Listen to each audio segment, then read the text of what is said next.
Hello friends, இன்றைக்கி நம்ம ரொம்ப டிஃப்ரெண்ட்டாக பக்கோடா வச்சு ஒரு குருமா செய்யலாம். வாங்க எப்படி செய்யுதுன்னு பார்க்கலாம். இது போல் ஒரு மிக்சர் ஜாரில் ஒரு மூடி அளவுக்கு தேங்காய், கொஞ்சம் பச்சை மிளகாய், கொஞ்சம் இஞ்சி எல்லாத்தையும் சேர்த்துட்டு இந்த பக்கம் ஒரு வெங்காயம், ஒரு தக்காளியும் அரிஞ்சு அதில் போட்டுக்கோங்க.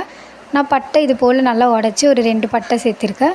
3 பல் கிராம்பு, 2 பிரிஞ்சி இலை, கொஞ்சமாக சோம்பு, ஒரு 6 பல் அளவுக்கு பூண்டு, இது எல்லாத்தையும் சேர்த்துட்டு தண்ணி ஊற்றி நல்லா ஃபைன் பேஸ்ட்டாக அரைச்சி வச்சுக்கோங்க. இது ரொம்ப நல்லா ஃபைனாக இருக்கணும், அப்போ தான் டேஸ்ட் ரொம்ப நல்லாயிருக்கும். இப்போ இது போல் அரைச்சதை எடுத்து வச்சுட்டு இந்த பக்கம் ஒரு பாத்திரத்தில் எண்ணெய் சேர்த்துட்டு எண்ணெய் நல்லா காஞ்சதும் மசாலா பொருள்லாம் சேர்த்துக்கலாம். இது போல் பட்டை 2, அன்னாச்சி பூ 1, கிராம்பு ஒரு 3 பல், அப்புறம் சோம்பு கொஞ்சம், பிரிஞ்சி இலை 3, இது எல்லாத்தையும் சேர்த்துட்டு நம்ம ஃபைனாக அரைஞ்சி வச்சுருக்க வெங்காயம் ஒரு 3 சேர்த்துக்கலாம். எல்லாத்தையும் சேர்த்துட்டு நல்லா கலக்கி விட்டுக்கோங்க. இப்போ நம்ம இந்த டிஷ்ஷுக்கு தேவையான கல்லுப்பு சேர்த்துக்கலாம்.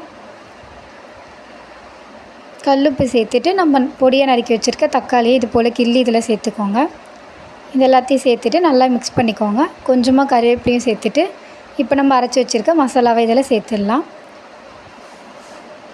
மசாலா சேர்த்துட்டு கொஞ்ச நேரம் இது போல் கிளறிட்டு இதில் நம்ம தண்ணி ஆட் பண்ணிக்கலாம்.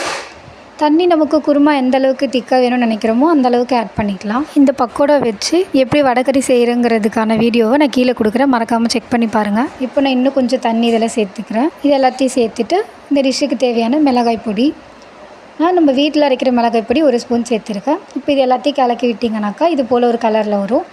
இப்போ இதை நம்ம மூடி போட்டு ஒரு 10 நிமிஷம் கொதிக்க விடலாம். ஸ்லோலியே வச்சு ஒரு 10 நிமிஷம் கொதிக்க விட்டுருங்க.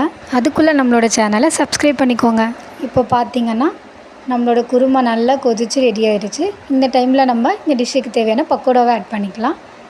இந்த போல் இருக்க பக்கோடாவை கொஞ்சம் நல்லா தூள் பண்ணி இருந்துச்சுன்னா அப்படியே ஆட் பண்ணிக்கோங்க, இல்லைனா தூள் பண்ணி இதில் சேர்த்துக்கோங்க. இதில் சேர்த்துட்டு நல்லா கிளக்கி விட்டுக்கோங்க. இந்த பக்கோடா சேர்க்கும் போதே நம்ம கேஸ் ஆஃப் பண்ணிடலாம். அப்போ தான் இது ஒரு மாதிரி க்ரன்ச்சியான ஒரு குருமா மாதிரி ரொம்ப டேஸ்ட்டாக இருக்கும். இப்போ இதை சேர்த்துட்டு நல்லா கிளறி விட்டுட்டு ஒரு 5 நிமிஷம் மூடி வச்சு எடுத்திங்கன்னா நம்மளோட பக்கோடா குருமா ரெடி ஆகிடும். இது சப்பாத்திக்கு, தோசைக்கெலாம் ரொம்ப ரொம்ப டேஸ்ட்டாக இருக்கும்.